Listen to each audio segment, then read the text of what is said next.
Shalom. Welcome again to Seekers of Meaning, the podcast TV arm of Jewish Sacred Aging. I'm your host, Rabbi Richard Address. Thank you very, very much for joining us in what we hope will be a very exciting and interesting conversation today. We invite you to visit the Jewish Sacred Aging website for lots of information, jewishsacredaging.com, also the Facebook page. And if you would like to become a sponsor of one of our podcasts or a series of podcasts, just email me at rabbiaddress@jewishsacredaging.com. We'll take it from there. So thank you very much for your attention. One of the issues that keeps coming up in so many of our conversations on the workshops and programs that we do for Jewish Sacred Aging is this journey that so many of us, in fact, probably all of us at one stage or another in our lives go through, and that's dealing with grief. And so we are very delighted to welcome from Texas, if I'm not mistaken, Irit Chapnick, director of something called discoverythroughgrief.com. Irit, welcome. Thank you very much for joining us. You in San Antonio, if I'm not mistaken, correct? That is correct. Now, how's life in San Antonio nowadays? Well, yesterday it was 100 degrees. Good. We had a lot of wind come through, and today the morning started off in the 50s. Very good. So thank you very much. Let's get right to it. What is Discovery Through Grief, and why did you start it? Actually, it started in honor of my son, who took his life December 28th, 2020. I did a lot of work on my own to get through that terrible shock. And the process included gathering other people who had also experienced grief and trying to put together a little bit of a workshop to find a way to create something that would honor not only my son, but would also help the participants deal with their grief. And as time went on, we threw questions back and forth. We discussed, should it just be for suicide? We discussed all the other types of grief. And one by one, the participants dropped out for this reason, dropped out for that reason, until it was just me carrying what was to be my creation. And through this all, two elements emerged. One is that creation is very important to working through grief. And the other is that movement is very important. You don't eradicate grief. It stays with you. Pain that is associated with it, the loss that is associated with it, is somehow,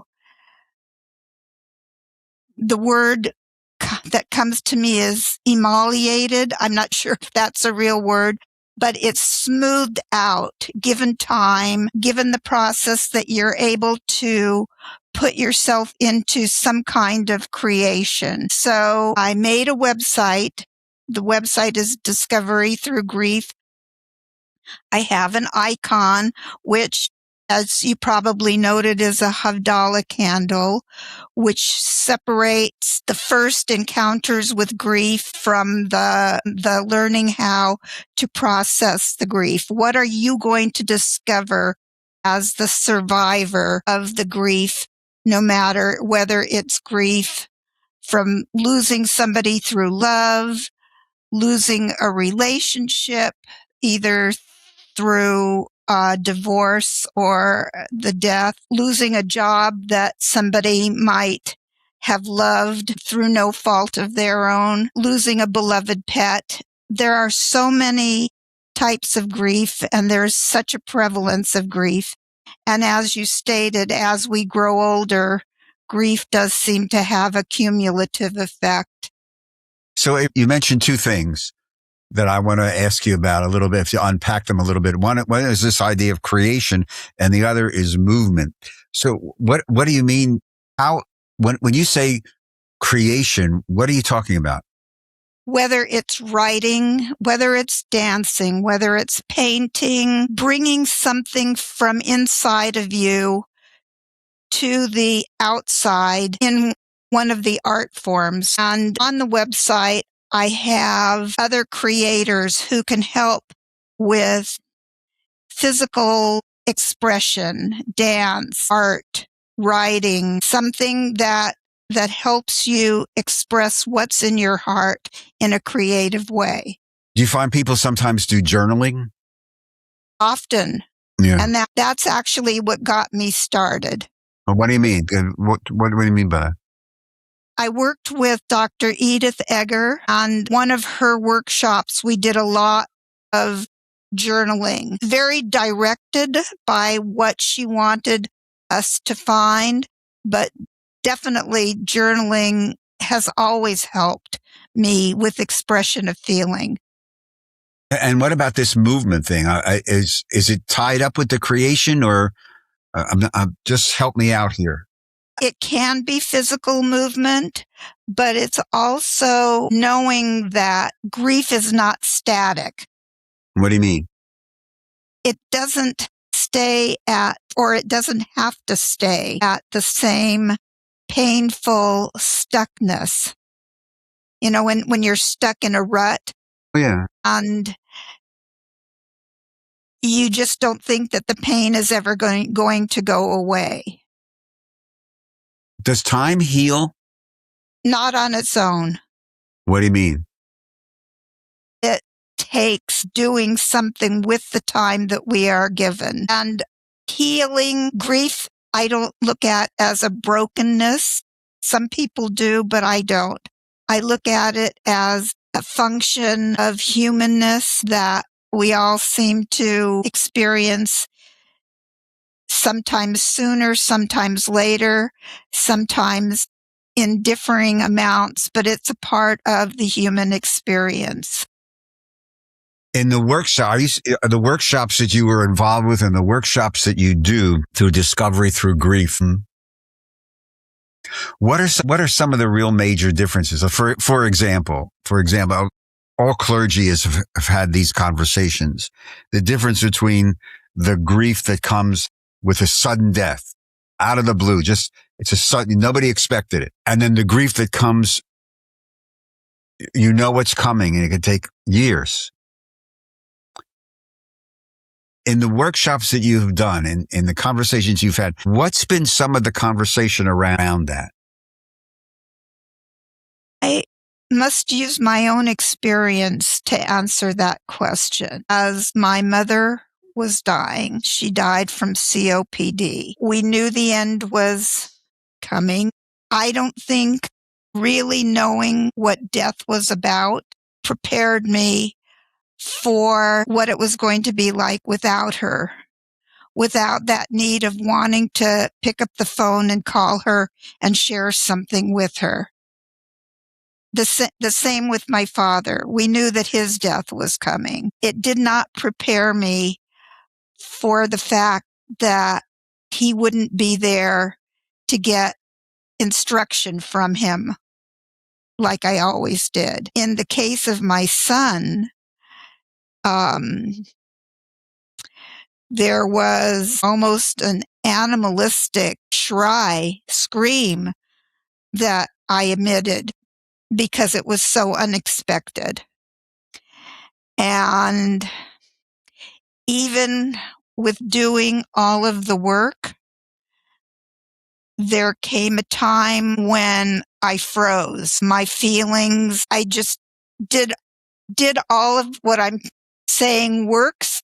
I did creation, I did movement, I did a lot of the psychological, emotional work that was going to be good for me. And still, at some point, I froze. I mean, I made a move from California to Texas, and there was that change to get used to. And in the whole process of that, I froze.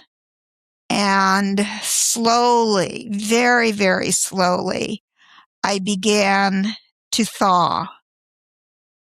My heart began to open again. And what I learned in that process is that things will set you off. And by the way, I still go to a grief group. I do not lead it here in San Antonio. San Antonio Jewish Senior Services has a grief for loss. I am the only one who had a loss by suicide. Wow. But, it's for seniors who have lost spouses or lost sisters or lost a parent. But I still do that because I see the need for when disbelief comes over me, when questioning why, when anger was a hard one to admit for me. When that comes over me, when I get out of a place of acceptance, you're gone. You made the final determination. And I'm usually at peace with that, but not always. And it's those not always times that I'm glad that I have a support group here that allows me to stay grounded in the kind of work that I want to help other people with. Yeah, it's sometimes the media portrays, the grieving process, and after a certain period of time, well, she should be back to this. It's extremely personal. I think until you walk the walk, you don't realize how intensely personal the grieving process is. You keep Jonathan's memory alive by how? By working with people. He was a real people person. He could walk into a room and just light it up and spark a conversation. He loved a good time, and COVID was obviously very difficult. The isolation that it demanded and things that for his work were changing. He had spent holidays with family that all had children. He had no children. Once he started feeling depression, he spiraled down very, very quickly. Very, very quickly. And as a tribute to him, so many people donated money. We paid nothing, zero, for his whole funeral because so much money was donated in his name. It was really an outpouring of the love that he had brought into this world. In your process of doing the grief work, how important was ritual? Could you be a little bit more specific? Shiva rituals around the funeral, um, the rituals that accompany grief. Well, I think that there needs to be a differentiation between grief and mourning.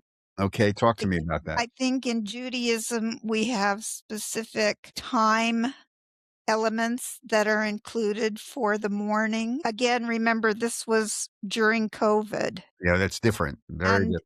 and his funeral, people broke with the restrictions of staying isolated. A few family members. It was carried on Zoom, and there were so many people on Zoom that it almost crashed the system because so many people came. I observed the 7-day at home. I got special permission. I mean, my work would have allowed me 3, and I said, no, I need 7 days. And they gave that to me. We did not wait a full 11 months to put up a headstone. And when we did, COVID regulations had eased up enough. And the rabbi at that time said he was astounded at how many people showed up for the headstone unveiling. I mean, it looked like actually those that didn't come to the funeral came for the unveiling. Yes. All of that support was very, very important to me. Many of my colleagues, myself included, remember sadly those COVID funerals and with restrictions and doing vidui, the deathbed rites on Zoom and shivas on Zoom. It's transformed, literally helped transform the way clergy operated. And even still do. And I'm very sorry that you had to, the whole process that you had to go through is because that's the time you really do need human contact. And it's tough to do that in everybody's little boxes on a Zoom call. Could you talk a little bit about the power, if there was, with you and your family going through this process, and the power in the mourning process of faith in God, faith in community, faith in the future? Community was a big help. Community was a big help. And it might not surprise you that it was my sister and my other son, and everybody grieves in their own way. Right. And everybody remembers in their own way. And emotions were so raw that it was not a time of peace and harmony for the three of us. It was a time of the status quo being completely disrupted. And it's still, he's definitely missed by cousins, by treasured friends, by a woman that he was involved with who still sends me Mother's Day cards, who is in California and visits his grave on his birthday and on the day of his death, who took over his dog, Hmm. and they have become true family. We've just walked through Passover and the Seders. There's a program that I'm involved with here in Southern New Jersey out of the Jewish Family Service here, which also does a lot of the grief work that you are involved with in San Antonio, called the Empty Chair Program. There's a woman here named Riva who has created this program. It's a wonderful program. But there may be some people who have just walked this walk and they've had that first Seder with that empty chair that they would have been sitting, but they're not sitting there. There's that empty chair. If they were sitting in front of you right now and said, "I help me," what would you tell them based upon your experience and your work? Mhm. I had two thoughts while you were talking. One was that we hold a space for Elijah. We give him a glass of wine. We open the door and welcome him in a very unritualized way. The same could be done. It's terribly hard. It's terribly hard, especially if they had like a favorite food. In my case, Jonathan loved latkes. So that first Hanukkah, there was no more latke contest with another relative.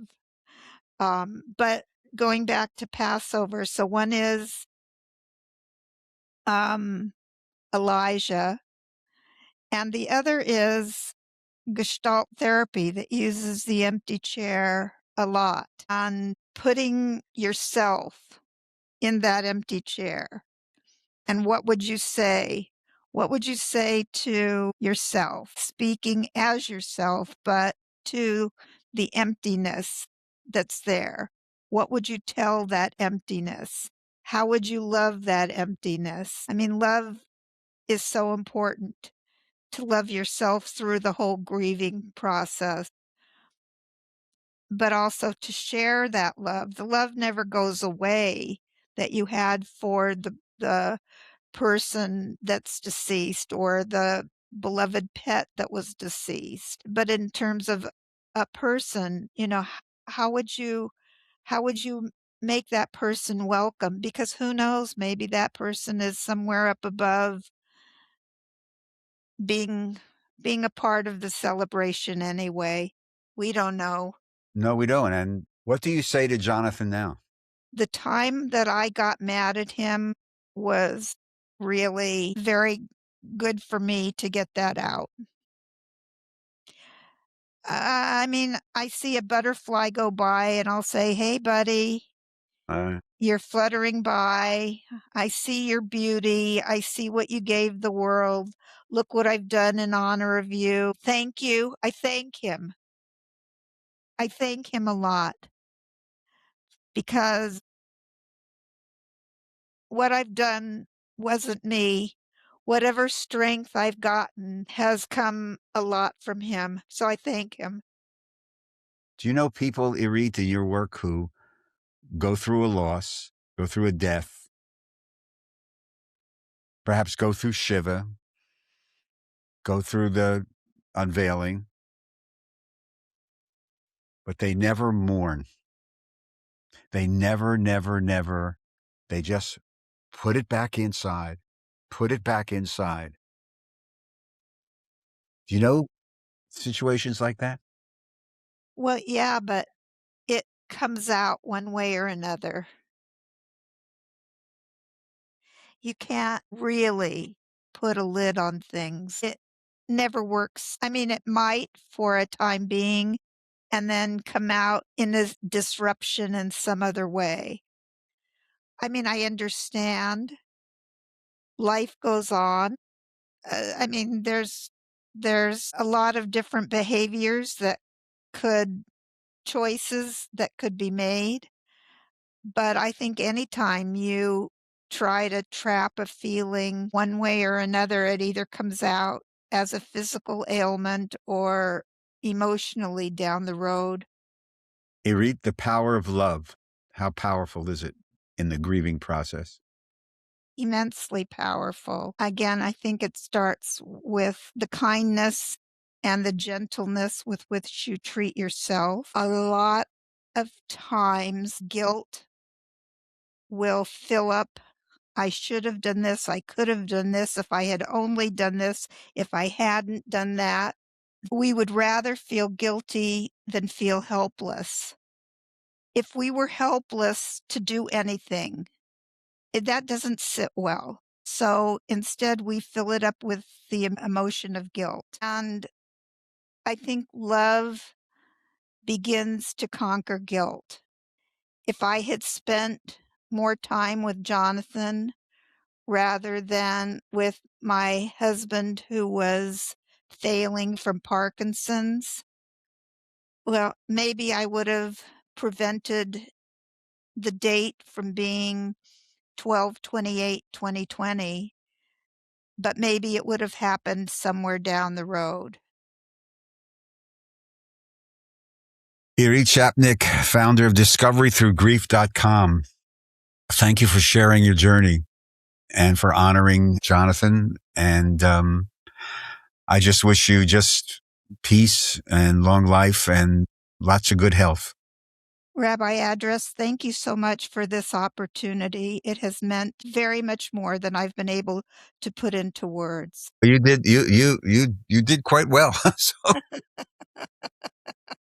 enjoy San Antonio and just stay safe, okay, in this crazy, crazy world. Thank you so much. To all of you, thank you very much for joining us on today's edition of Seekers of Meaning, the podcast TV arm of Jewish Sacred Aging. And again, if you'd like to make a donation to help us carry on our work on these podcasts, go to the website, jewishsacredaging.com. There's a conveniently located donate button. And again, if you'd like to sponsor some of these podcasts, just email me at rabbiaddress@jewishsacredaging.com. A big shout out to our producer, Steve Lubetkin, who is a part of Lubetkin Media, who produces our shows in beautiful, beautiful Cherry Hill, New Jersey. So thank you again, Steve. To all of you, especially in this season between Passover and Shavuot, counting the Omer, counting our days, making them sacred, making them mean something through memory and love, as Irit has taught us. To all of you, take care, and until we see each other again on the next Seekers of Meaning, be kind to one another. Shalom.